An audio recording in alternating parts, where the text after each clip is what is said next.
Tip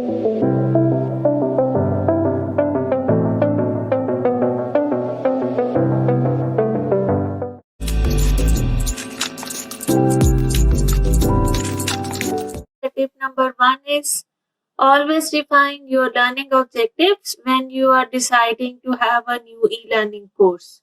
It will really benefit you. So try to have the learning objectives defined in the start of your course development process. It will save you a lot of energy, lot of resources, and it will eventually help to define the verification and the exact reason why you really want to have your e-learning course.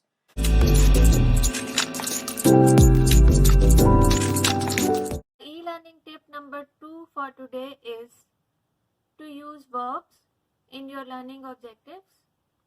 If you have verbs in your learning objectives, then it can help you to quantify the learning objectives, and it can essentially help to relate the relationship between the learning objectives that have been defined and what is the overall benefit of defining those benefits at the end of your e-learning course.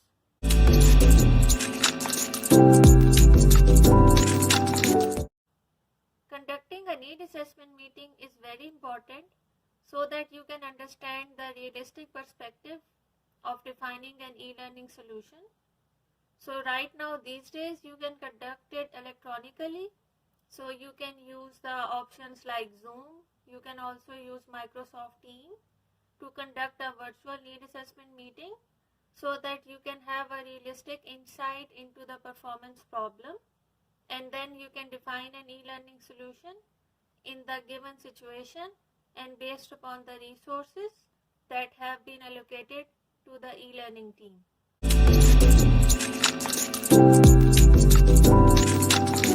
Develop a template for your need assessment meeting. So by template I mean that you need to develop a form that should include the basic information that is required to conduct a need assessment meeting. It will also give a good idea to the subject matter experts that they need to document all the information that they are thinking to have as part of the proposed e-learning solution. So some of the key points of the form could include the purpose of having an e-learning solution, what is the need that is being faced by the respective department, and what is the proposed solution that has been suggested by the subject matter experts.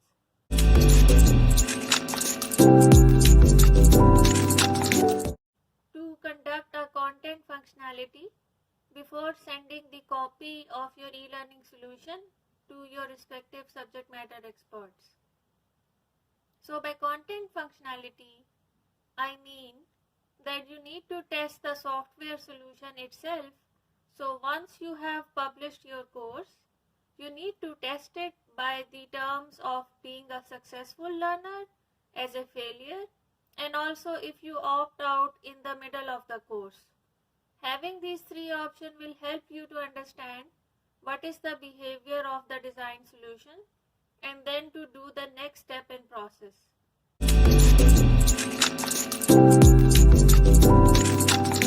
Have a recap of your learning objectives. Having a recap of your learning objectives will make sure that the learner understands that what was the purpose and what were the objectives defined for the purpose of a specific course. So having them again as part of your course, and it could be before you have the confirmation of completion slide, I think it's very efficient and effective.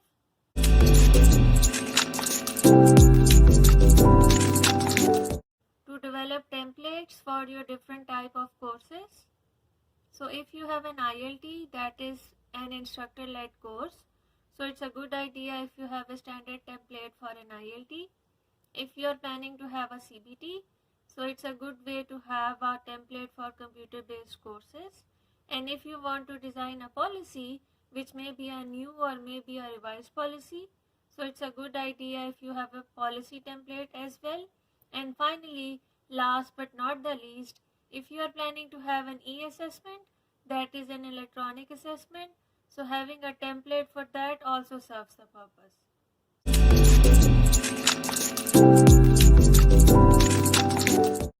develop a post-training evaluation form for your targeted audience.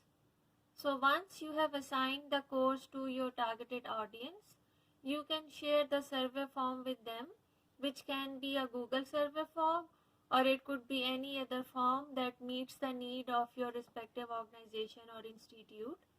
So the purpose of this form will be to gather some feedback that can possibly help you to design better e-learning solutions, and that could be better aligned with the objectives that are usually defined at the beginning of the course.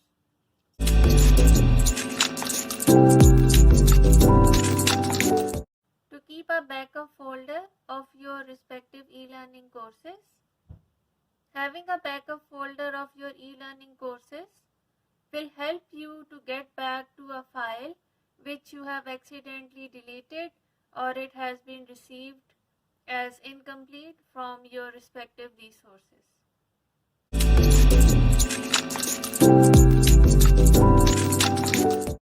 include speaker notes in your course design process.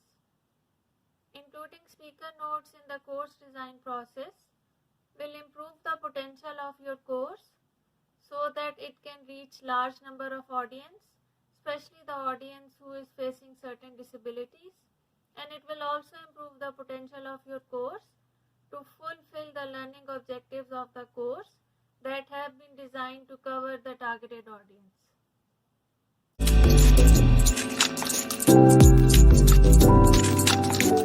To include your company values as part of your e-learning course. Including the company values will help the purpose of the company to get marketed again as the learners start to take the course.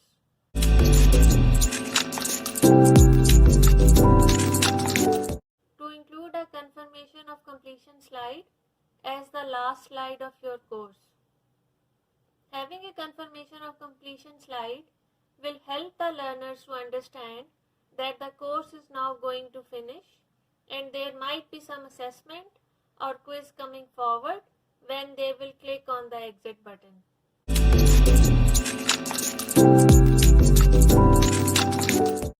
To include a version number of your e-learning course. Including a version number will help the learners to understand whether it is a new course or whether it is a revision of an existing course.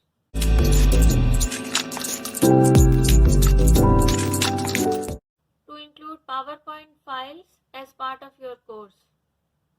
If you have already created PowerPoint files, then you can simply go to the import option and then you can import the PowerPoint file, and in this way you can save a lot of time and energy instead of starting to create a course from the start.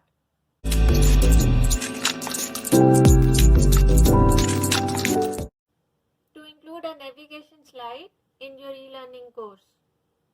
Having a navigation slide will help the learners to understand what is the purpose of different options that are available in your course. An example is to understand what is the purpose of having a next button. So probably a description of the next button option will give a clear idea to the learner that when they are supposed to click on the next button.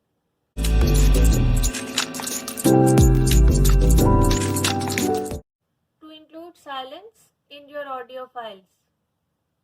This will help the learners to start from the beginning of the audio file when they click on the next button from the previous slide.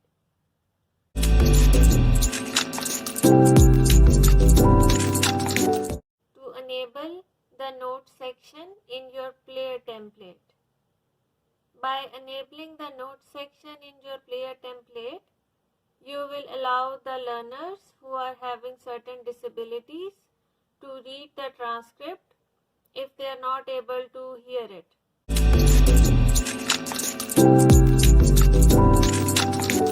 To disable the previous button on the first slide of your e-learning course.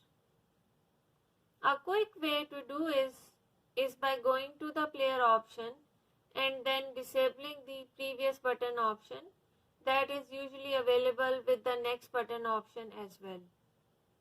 This will enable the learners to understand that this is the first slide of the e-learning course and there is no previous option available for this course as well.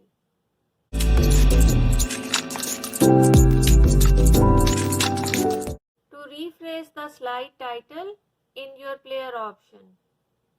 By rephrasing the slide title, you will be able to rename the slide and fit it according to the space that is available in the player option.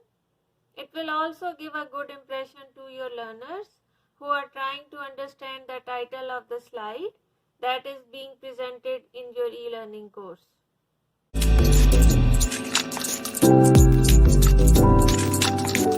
To disable the next button on the last slide of your e-learning course. Since it is the last slide of your e-learning course, so it's a good idea if you check the settings in the player option that the next button is not being enabled for that respective slide.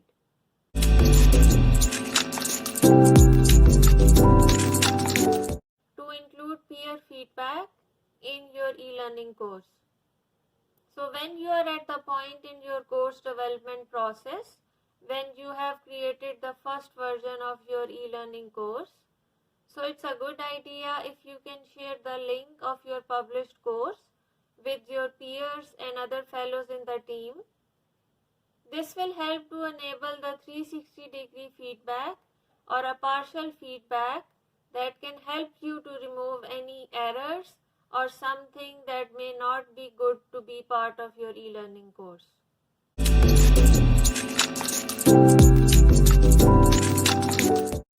To maintain a work in progress folder, also known as WIP folder for your e-learning courses, having a WIP folder will help you to maintain all the data in one place. So this folder can have essentially everything that you will need for your current e-learning course. An example could be to have a folder for your media files. Another folder could be for all the workflows. A third folder could be for all the PowerPoint slides. And another folder could be for the Excel files that you have maintained for your respective course.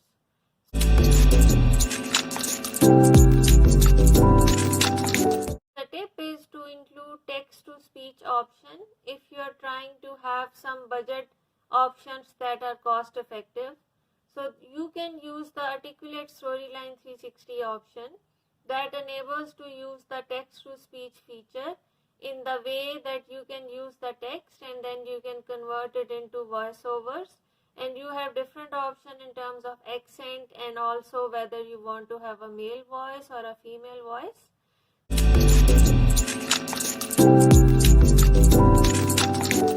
To synchronize your audio files with the slide images, so for example, if you have two text boxes on your slide, so it's a good idea if you can synchronize your audio files with those two text boxes.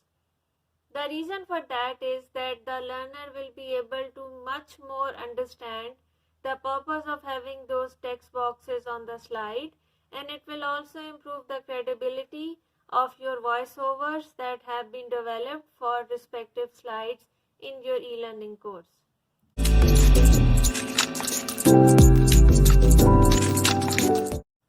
To develop a template for your confirmation of completion slide.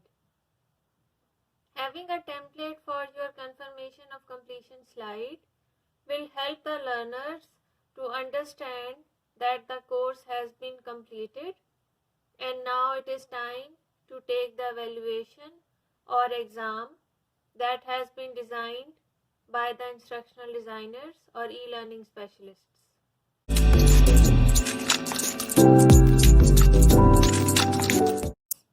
To save your audio files in MP4 format. Saving your audio files in MP4 format will allow the instructional designers to sync it easily in the e-learning course, and it will also improve the chances of wider accessibility of these audio files for future use by the instructional designer team.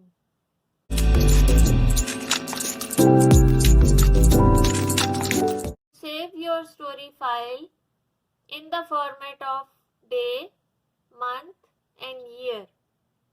Saving your story file in this format will help the accessibility at an easy and effective manner so that whenever you need to go back and review a file that was earlier created in the instructional design process, so you can go and access that file by clicking on the date that should be available in the file name of that specific project.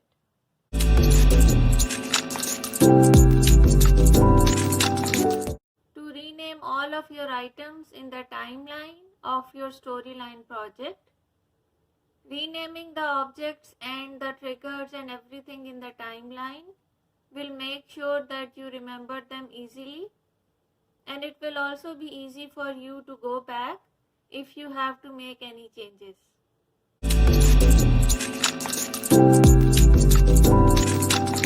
To save your story file in a Word document, the easiest way to do is by publishing the story file, that is your final project, into a Word format by clicking the Word option in the Publish feature of Storyline 360. This will help the subject matter experts to understand if they need to make a specific change in a specific layout or something in regards to how the trigger functions will appear in a respective slide in an e-learning course.